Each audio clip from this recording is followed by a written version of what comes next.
Welcome back to some Katawa Shoujo. Back to Katawa Shoujo That's a episode. I'm Skymarrow. I'm Nerdy. And I'm Akira Iwata. And I'm the sexy one. No, I'm the sexy one. I am the sexy one. I'm definitely not the sexy one. Tom's the sexy one. You're supposed to use his internet name. Nerdy is the sexy one. Thank you. That sounds redundant. Hips. Okay, let's just get on with this. Let's do this. Again, no. Hold on. The Hold on. You gotta click the top part of the window so the music comes back on. Oh fuck! What did you do? Did you mute it? Oh god! What's again, no. Well, There's no music this time. Oh, okay. I'm fucking stupid. All right, let's go. again, no one seems to notice, or if they do, no one says anything. I want to ask Misha about it, but I don't want to be nosy. After school, Shizune and Misha quickly find me by the first floor lobby and latch onto me, covering each flank in case I might try to escape. Wait, nosy? Is he Jewish? Oh man, I feel a little offended, but I've been considering it. That's the question. That works. Okay. Nevertheless, I'm a bit disturbed that enough people have made a break for it in the past that they're on their guard. What's with the escort? This doesn't make me feel very comfortable. Prostitute jokes. Escort. That's kind of a stretch there. In fact, it makes me feel like a dangerous prisoner being transported to his cell. What's wrong, Shi-chan? He-chan, not Shi-chan. He-chan. Fuck. What's wrong, He-chan? Ellipses. That's right, we're just gonna play a game of Risk, remember? I don't know, Misha, this all seems a little sinister to me. I start thinking that when we sit down to play the game, they'll tie me down and torture me until I agree to join the student council. Kinky. Well, it's highly unlikely, but still, for some reason it just seems like it would be so plausible. Foreshadowing. Getting to the student council room is as simple as turning 2 corners from where we started. Is it my turn yet? What? That's it? This makes you guys being on top of me seem a little silly. Oh my. Oh. Oh my. Oh my. Ellipses. That's not true, He-chan. Shi-chan says that when their life is threatened, people have to show the capacity to pull off superhuman bursts of speed. Life is threatened. Her expression unchanging, Misha signs something amusedly to Shizune, who makes a baffling face and puts her hands behind her back, looking pleased with herself.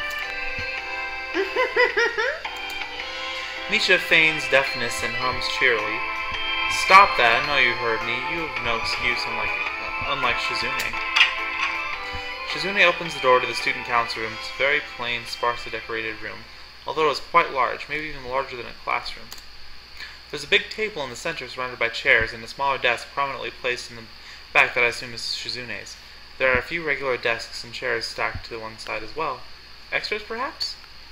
Aside from the tables and chairs, the room doesn't have much else to offer. Just a couple of filing cabinets and bookshelves stacked with old school records and documents. Not much else. In fact, nothing else. This is a pretty bleak room. They could at least put a potted plant in here or something. But the most noticeable thing that this room doesn't have is other people. Are we early? Ellipses. No. What do you mean, no? Does it mean nobody else is coming today? Ellipses. Yep, that's right. Before I manage to ask why that's the case, Shizune claps her hands together very energetically. Ellipses. He-chan, let's play Risk. Come on. You promised, didn't you? You have to. Okay. Do you want to know the rules? We can explain to you while we set everything up. I think the voice is going. While Misha is talking, Shizune takes out what looks like a board game from behind one of the filing cabinets and throws it onto the table. Actually, this looks kind of interesting. After Misha spends a little too long for her liking running through the basics with a somewhat vague and confusing tutorial, Shizune cuts in and declares the game has started with a decisive motion, slicing her arm through the air. Shizune's aggressiveness is rubbing off onto me. I start feeling more competitive than I intended to be when I agreed to this. Halfway into the game, while I try to ponder how to defend against Shizune's assault from two fronts, she breaks my concentration by drumming her fingers on the table to get my attention. Ellipsis. He-chan, She-chan wants you to know that you're taking too long to make a move. She-chan also says that she will let you keep Australia if you agree to join the student council. I thought this was a game with no strings attached. Just the fact that she would dangle that over my head isn't often means that she knows I care about the outcome of this game. And anyway, no. Ellipsis. She-chan admires your fighting spirit and would be a benevolent dictator who will spare your people if you agree to join the student council.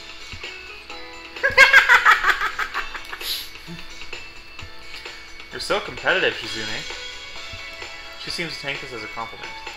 I would expect the student council president to be a little bit more magnanimous.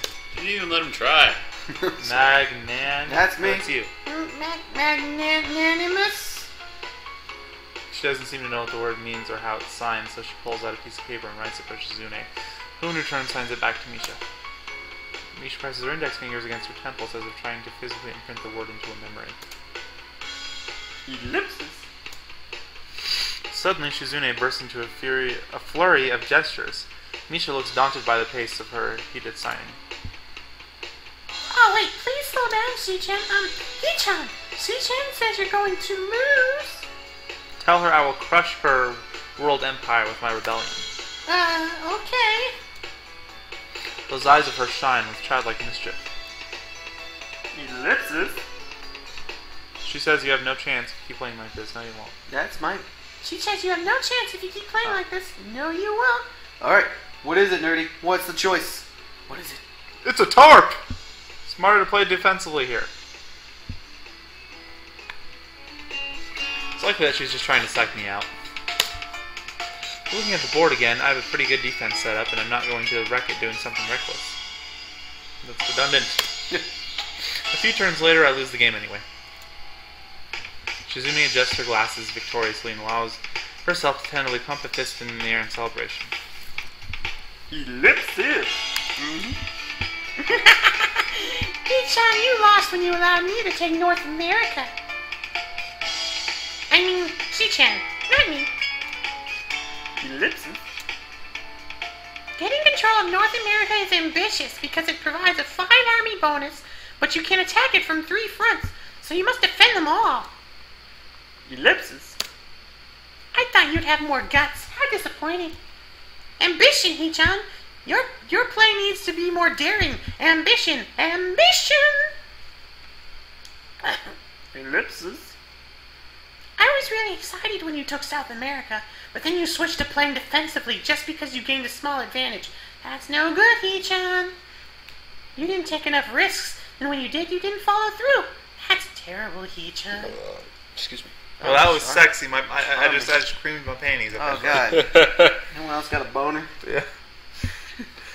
Damn, what's to hurt if I play too carefully? There's no need to rub it in my face. That shit.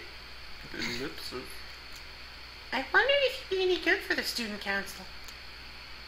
What's this, reverse psychology? I guess I don't have to worry about joining or not in that case.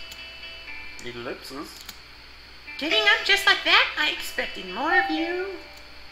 Seriously, is Shizune trying to taunt me into joining the student council? Besides, I don't even want to join. It's only my second day and I can't make that kind of commitment. I haven't even taken a look at any other clubs yet, and these two, they're a little weird. Fine, I'll consider joining the student council, but I want to take a look at the clubs before I decide. Really, He-chan? You're not just saying that to make us feel better? Yeah. I'm just not sure that I want to. Aww. Ellipsis.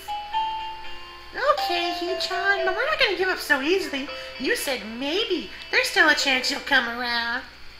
Like in a circle? Oh, yeah. With white stuff? I was waiting for it. Ellipsis. Come on, we should have fun. We could really have fun. We could play more Risk, and maybe one day you could beat me. Unless we graduate before that. That doesn't make me feel any less reluctant about joining, you know. Ellipsis. Surely you're not that horrible at board games. Maybe we can play a game you know then, to give you a handicap. I might have said that just to make you feel better after all. Oh, that's cool. Let me try that again. Oh, that's cool, Hee-chan. I take a glance at the clock on the wall and realize I've spent far longer playing Risk than I expected. Sorry, I think I have to go. I wanted to go to the library. It's not closed yet, is it? Shizune scratches her head and gestures at Misha. How hard can it be to determine whether the library is open? There's a clock right there on the wall. Your lips, Liv. It should be, unless the librarian is absent. I think you're right, Shi-chan. Well, we think the library is open. It's on the second floor. You can't miss it. Do you want us to show you where the library is? No thanks, it's okay. See you tomorrow. I think I'm gonna vomit. Yeah. Bye-bye. Don't vomit on your mic, because then you will get on me and Kira. Oh, yeah, you almost That- said his name. Luckily, that's the end of your speaking rules for a while. One flight of stairs up and I run into problems. The second floor hallway is a carbon copy of the third floor one. Wide, of course, plain like only hallways can be. The problem is that the library's whereabouts is not as easily determined as one would think. The classrooms are marked with signs stating which class they belong to, but then there's a plethora of other unmarked rooms. Is the library one of them? Or is it just somewhere down the hallway? I bet on the latter and choose my direction at random. After I turn around the corner, an unmarked door draws my attention because it's not closed. It's not open either, though. It's just barely ajar, so I can see it's open and nothing else. It would make sense for the library door to be invitingly open, and while this one is not quite that, it's good enough. At the very least, it means that there is someone inside and I can ask for directions, no matter how embarrassing that is. I gingerly push the center of the door with my fingertips, every muscle in my arm ready to pull back at a moment's notice. The feeling of being an outsider to this school can't be shaken from my mind, so much so that I instinctively fear doing something wrong by entering. Sorry, I burped. Excuse It's me, I just farted. thriller night. I farted, guys. We all had our own joke for it. The door creaks as if groaning from a deep, deep sleep, though it was much easier to open than I had anticipated. Leaning over and poking my head ever further inside to gain sight of the room as fast as possible, the meek "hello" on my lips is quickly snatched away. Is it my turn? Nope, it's my turn again. I'm gonna give her a raspy voice. She's gonna be banging. She's gonna be banging. Ellipses. This is not what as I was expecting. I managed to let the door open to its full extent, taking the side of the solitary figure taking center stage in the otherwise abandoned room. The situation steals my voice, leaving me standing at the doorway, staring at the beautiful girl. I didn't know we were watching Jersey Shore. What? Evidently The having... situation. What?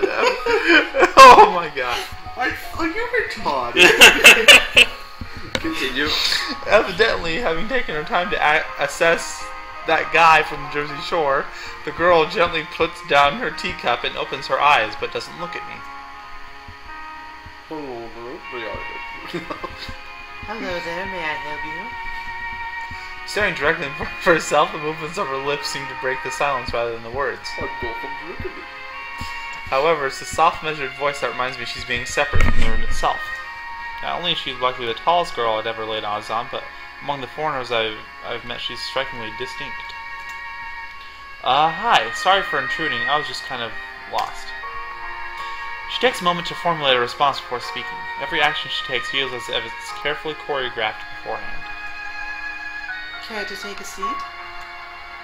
Unexpected, considering that I'm intruding upon her. Thanks. I slowly step towards another seat opposite her, the girl resting the teacup and saucer on the wooden table in between. The way she doesn't track my movements with her head is telling that the slight cloudiness to her eyes means she must be at least partially blind. Like Kenji. Come to think of it, her voice doesn't have any detectable accent either. I guess she must be half Japanese. As I take my seat, her composure takes me slightly off guard. Her air of relaxed confidence makes the sounds entirely comfortable. The calming atmosphere is so very different from the student council office.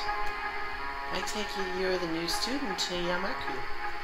Ah, yeah, I just transferred in yesterday. I get the distinct feeling my speech patterns don't match the formality of hers. I accentuated by her restrained bow of greeting. Whoops. Freudian slip. One which I hastened to match before realizing the futility of the action. I'm Lily Sato. Pleased to meet you. Hisa Nakai. She gives a nod before gesturing roughly in the direction of her teacup. Did you care for a drink? Sure. As much as it pains me, I can't keep step with her formality in the proceedings. She gives a kind nod, taking the request in stride. Without another word, she steps off the chair and prepares a second cup of tea with a collection of supplies laid out along a shelf. A brush here, a brush there, her left hand often lightly touching the side of whichever container she's pouring into. It seems to be a process she's followed dozens of times before. As I lean sideways to see around her back, she seems to use her long, dainty finger to measure the right amount of water in the cup. It's one thing to see the different disabilities of the students in my class have, but it's quite another to see how everyone seems to adapt. Shizune and Misha have no problem working together to communicate to me, and Lily herself seems to have workarounds for problems I'd never thought of. While I feel slightly guilty about doing the work, she seems pleased to be following the correct process of the offer her preparing the drink. So? Her soft voice brings me out of my silent observance. Which room are you looking for? It's not often this classroom is visited after school. Looking. The school library. Shizune and some classmates told me that it was on this floor. She finishes pouring water into the teacup as she nods, a small metallic tapping coming from the teacup and indicating it being stirred. I'm aware of Miss Hakamichi, as are most students. To be with them means you're in class 3-3, no? That's right, in the science room with Muda. Say it right. She gives a small giggle before setting down the teaspoon and slowly walking towards the table, teacup and saucer in hand. Did someone say my name? What? Oh. He's quite the character. I imagine you'll come to like him. Most do. I know I do. Hey, there I am! As you. As she sets down the tea, I gently take it and have a sip. I'm really more of a coffee person, but this seems rather a bad moment to bring it up. Nonetheless, it smells quite nice. I'd hardly think it'd be hard to choke down. Thanks, Sato. It tastes really nice.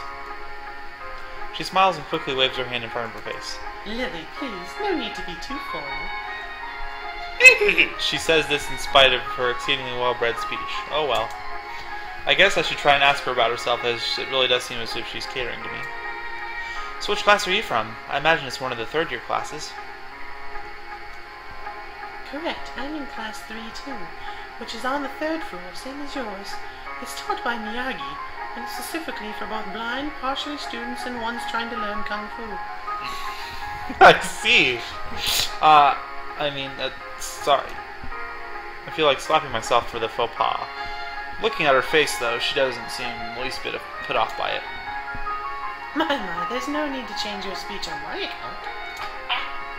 Ah, sure. Sorry, I guess I'm really showing my newness here. An environment like this would be a big change, so I can't fault you for it. While the same can be said for everyone, many come here on terms with their own condition. I fucked that up real bad. A category which would include her, it seems. All too ready to jump ship from this particular topic, I segue. You mean the thing that Weird Al wrote on White and Nerdy? Into another. It's Homonyms. Do you come here to drink tea often? It's a really nice place. Thinking on it, this might be her version of the place behind my school that I like to have lunch at. I come here fairly often, during lunchtimes. My duties as class representative don't leave me enough time for an official club, so a friend and I use this room for having tea. Class representative, huh? Hey, don't get yawny on me. Compared to Shizune, her mannerisms seem to be almost completely opposite. While Shizune is blunt and fiercely driven, Lily seems relaxed and calm, almost aloof. Come to think of it, she might be useful for a less biased view of the school's clubs. What kind of clubs are there to join? The more popular ones are the Track and Field Club, which uses the field near the school during lunchtimes, the Baseball Club, and the Book Club in a room near the library. hope you can hear that. There are also numerous small ones too, though, such as the art and music clubs. At a time when I'm just wanting to get on my feet, rushing into a club right away seems slightly unappealing. I wonder if this school shares the same rules as my old one. Is it compulsory to join a club? It isn't, though it is encouraged. Ah, good. That's relief. I've really let my guard around this girl to let such a thing slip out. The fact seems to slightly amuse her. Not wanting my tea to get cold, I finally start drinking it as Lily does the same.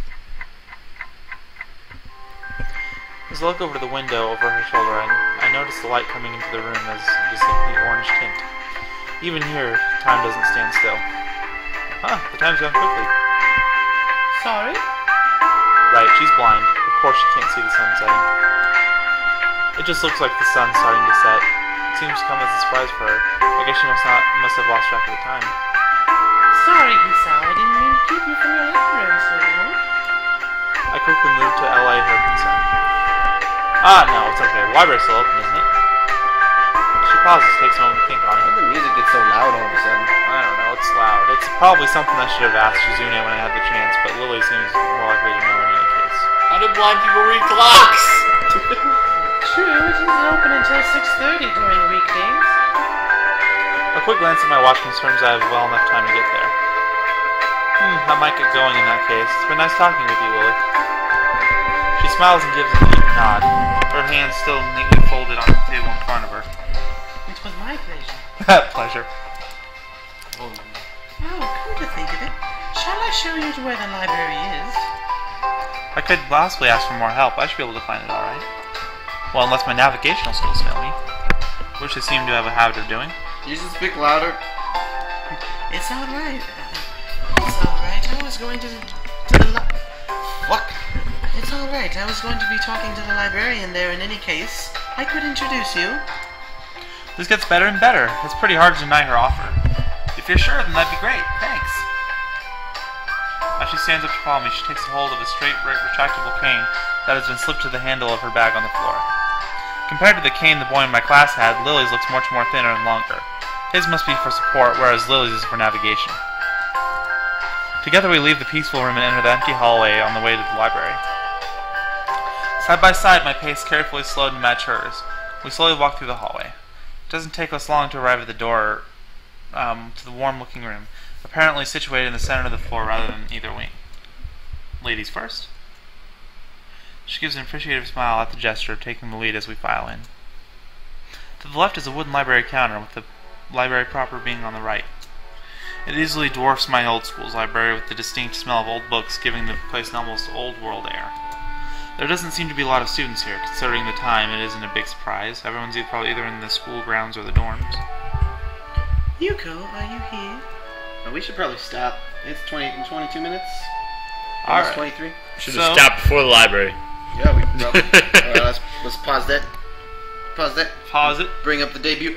Thanks for joining us, everybody. And you have some great days with you. And Next time I get lines.